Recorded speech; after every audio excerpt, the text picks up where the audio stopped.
L'ancien officier de police du Médaille Davis a également souligné que la princesse Anne n'obtient une protection que lorsqu'elle exerce des fonctions royales officielles. Ceci malgré le fait qu'elle a failli être kidnappée une fois et que son agent de protection a été abattu. Parlant de qui était Good Morning Britain, M. Davis, le commandant de l'unité opérationnelle des Royals à partir de 1995, a déclaré « La princesse Anne, par exemple, sa tante, elle ne bénéficie pas d'une protection à plein temps, nous dit-on maintenant et pourtant sans doute en 1974 elle a failli être kidnappée ou assassinée. Son agent de protection a été abattu. Cependant, en ce qui concerne Harry, il ne peut pas choisir quand il veut venir. Il n'y a jamais eu de précédent où quelqu'un paie pour sa sécurité dans ce pays.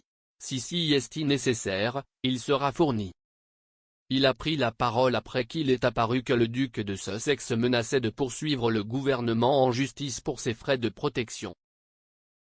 Harry, 37 ans, pourrait demander un contrôle judiciaire dans le but de forcer le gouvernement à lui permettre de payer la sécurité de la police métropolitaine pour lui et sa famille lors de leur visite au Royaume-Uni. Le duc et la duchesse de Sussex ont perdu leur protection policière financée par les contribuables lorsqu'ils se sont retirés de leurs fonctions royales en janvier 2020. Le couple finance en privé leur sécurité aux États-Unis où ils vivent actuellement. Dans un réquisitoire cinglant du duc de Sussex, M. Davis a déclaré que Harry avait choisi d'aller en Amérique, c'est sa prérogative. Mais il a ajouté que c'est la prérogative du Royaume-Uni de s'assurer lorsque nous examinons n'importe quel aspect de la protection. Il a poursuivi, tout membre de la famille royale que nous examinons et évaluons par le biais de diverses agences de sécurité. C'est le point crucial. Et c'est décidé à ce niveau, celui qu'ils ne lui fourniront pas de protection car le risque à ce stade est jugé faible.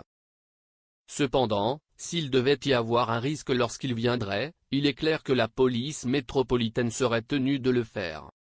M. Davis a pris la parole alors que des sources royales suggéraient que la reine n'aiderait pas les demandes de son petit-fils en matière de personnel de sécurité lorsqu'il viendrait en Grande-Bretagne.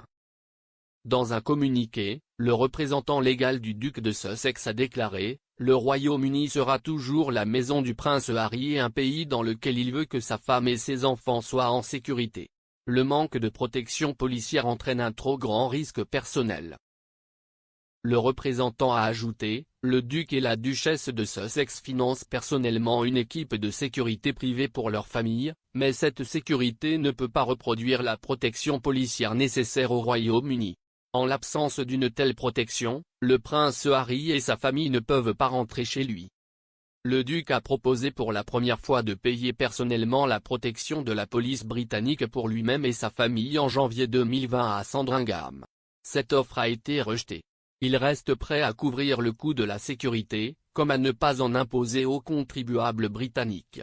Comme on le sait, d'autres personnes qui ont quitté la fonction publique et qui courent un risque inhérent de menaces bénéficient gratuitement de la protection de la police. L'objectif du prince Harry était simple, assurer sa sécurité et celle de sa famille pendant son séjour au Royaume-Uni afin que ses enfants puissent connaître son pays d'origine. Lors de sa dernière visite au Royaume-Uni en juillet 2021, pour dévoiler une statue en l'honneur de sa défunte mère, sa sécurité a été compromise en raison de l'absence de protection policière, alors qu'il quittait un événement caritatif. Après qu'une autre tentative de négociation ait également été rejetée, il a demandé un contrôle judiciaire en septembre 2021 pour contester la prise de décision derrière les procédures de sécurité, dans l'espoir que cela puisse être réévalué pour la protection évidente et nécessaire requise. Un porte-parole du gouvernement a déclaré « Le système de sécurité protecteur du gouvernement britannique est rigoureux et proportionné. C'est notre politique de longue date de ne pas fournir d'informations détaillées sur ces arrangements. Agir ainsi pourrait compromettre leur intégrité et affecter la sécurité des personnes. Il ne serait pas non plus approprié de commenter les détails d'une procédure judiciaire.